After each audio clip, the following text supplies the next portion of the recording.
Jonathan, Noam, why to come from Israel to Mexico to make this operation about the mouth and with these kids?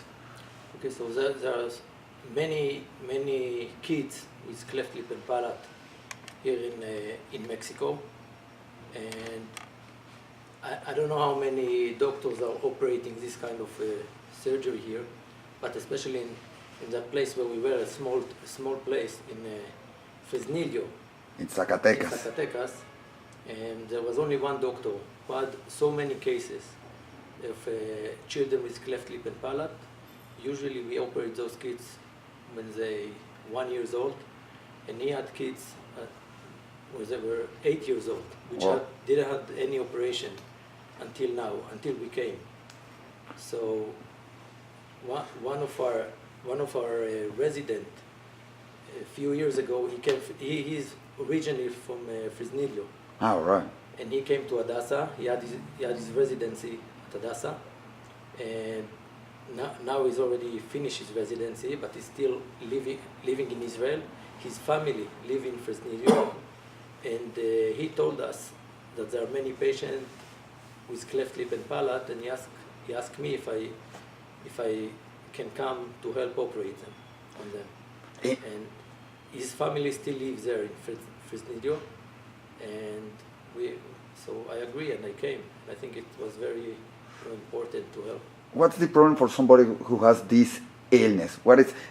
It's just an aesthetic operation, or it has another thing about it? Yeah, so it's not only aesthetic. Aesthetic will be only, so when you have cleft lip, yes, it's open here, yes, it's aesthetic but also functional. But when everything is open inside the mouth, so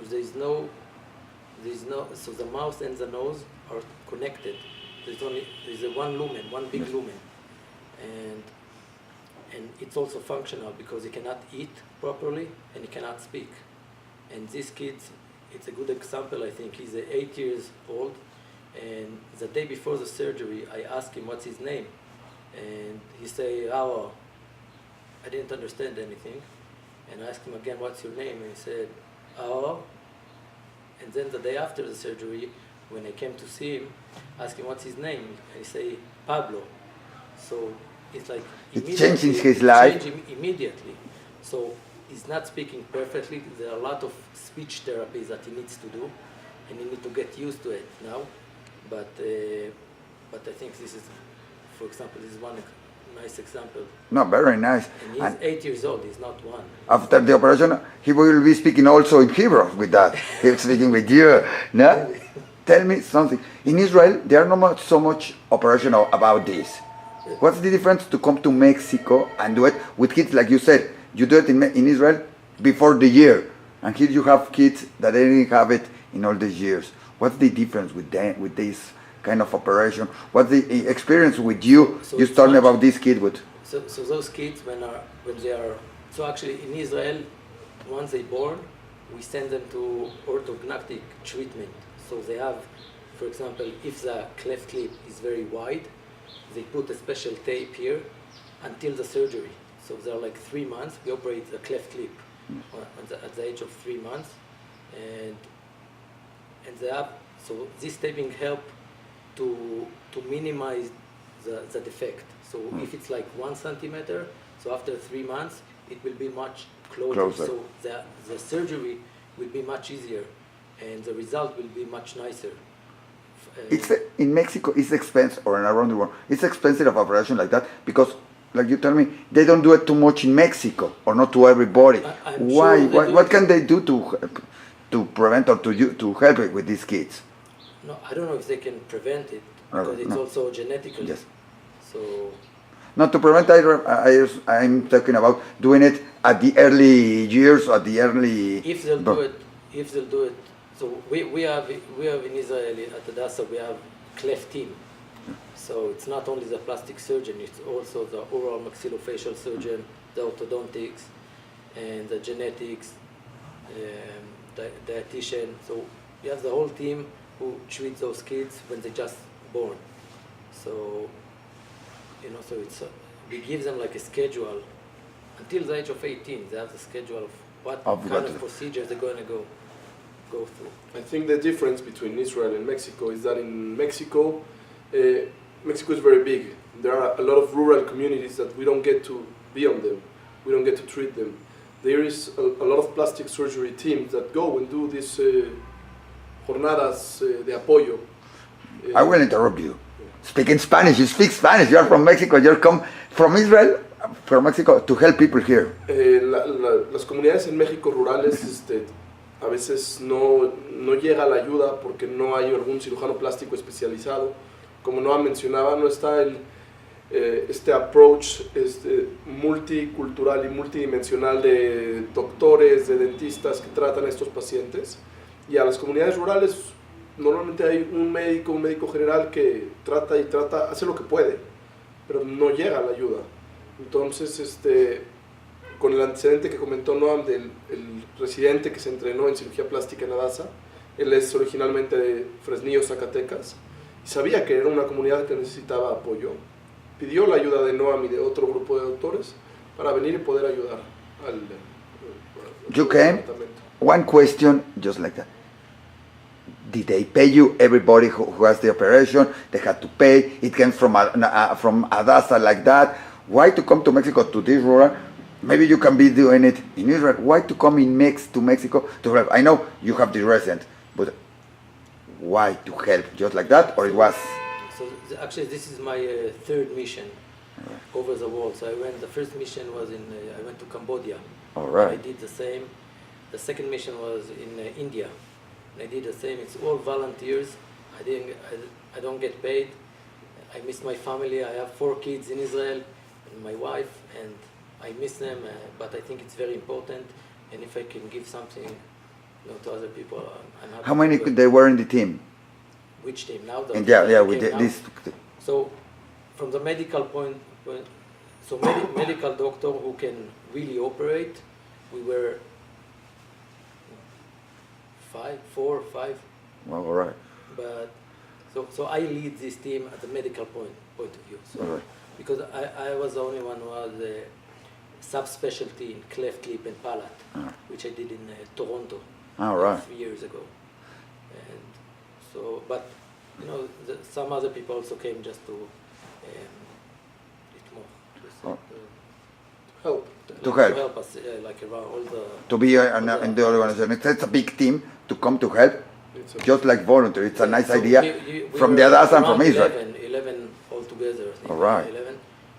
And another thing that even the surgical instruments that they have there was not good for this kind of surgery. And I brought from Adasa. I brought surgical instrument. We have only 2 kits of surgical instrument for cleft palate, and I took one of them. So now at Adasa they have only one, all right. And I have to bring it back. But if I have the chance, the possibility to leave my stuff there, if it was mine, and I will leave it for the maxillofacial doctor, because it's very hard to operate with the instrument that they have there. Did you leave? I know you came. You did a marvelous work here, help many kids with these operations. It's after this, the medical that was there or something, they get something that it's going to help in the future, or do you practice with them? They learn how to do it. So I think first there's a very maxillofacial doctor over there who take care of those kids. He's very nice and he's doing a great job, but he's doing the same procedure, the same technique for over 20 years, and things change, especially in medicine. And I think the most important, so even though we had like 23 kids to operate and we only operate on 15 of them, but first I asked him to bring all the difficult cases and to leave the small case or the more easy case to leave for him if we don't get to do them. But I think the most important is not only to finish all the 23, but to give him some tips regarding this surgery. And I think he learned a lot. I think he took a lot of tips, and this is also what he told me, that it was very good for him. Just for example, in the palate there are also muscle which need to be reconstructed. and not only to close the cleft. And I showed him. So the first surgery, I want to see how we do it, and I try to help him, but he did everything. But then, from then on, he asked me to show him, and then each surgery I did on my own, and he looked and he learned. You are putting something for the future. Yes, for this. yes, and also And it's important. another example. So when we intubate the kid, so in Israel we put a stitch on the tube, because once we open the mouth, the tube can come out, and this is very dangerous for the kid. And this is what happened in the first case when he operated. So we just put like a small tape here, but it's not enough, because once you open the mouth, the It's tube just is something moving. simple, but it's So important. I showed him what we do in Israel, and I took a stitch and I just sutured the tube to his gum, and from then on he wants to do it, and he told me that he's going to do it for the next That's kid. interesting. So, and I think it's very important. So I'm very happy.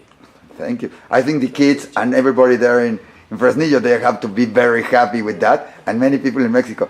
Jonathan, Sí. te vas a Israel a hacer una especialidad en cirugía plástica. ¿Cómo te sientes cuando te dicen, bueno, ahora vamos a México a hacer operaciones a un lugar a lo que a lo mejor nunca hubieras ido a hacerlo? ¿Cómo te sientes? ¿Qué te dejó el que de Israel vengas como parte de este programa con Adasa? Que es importante decirlo, es un programa del Hospital Adasa. Mira, la verdad es que muy orgulloso. Yo, como dices, soy mexicano, estudié aquí la carrera y decidí hacer mi especialidad en Adasa en cirugía plástica, porque es un hospital de primer nivel. Los niveles y los casos que tienen allá son reconocidos de todo el mundo. Y normalmente nosotros somos un departamento en el que la gente de todo el mundo viene a Adasa a operarse. Tenemos pacientes de Rusia, de toda Europa, a veces pacientes de Argentina que me piden que traduzca correos electrónicos porque quieren venir a Adasa a operarse, solamente en cirugía plástica y regresar. Y ahora se me hizo increíble poder saber que Adasa es parte de una misión en la que va a cualquier parte del mundo, incluyendo México, con el simple hecho de querer ayudar, devolver algo a la comunidad y saber que apoyan a todo el que lo necesita. Muy orgulloso.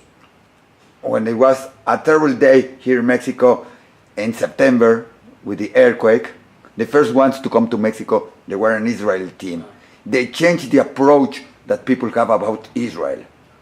Yes. Now you are continuing that mission. How do you feel about it? What do you think when you go to any missions, paid by the Adasa Hospital, paid by Israel, to go to a mission like that? How do you feel you are doing for Israel, for Jews, for everybody?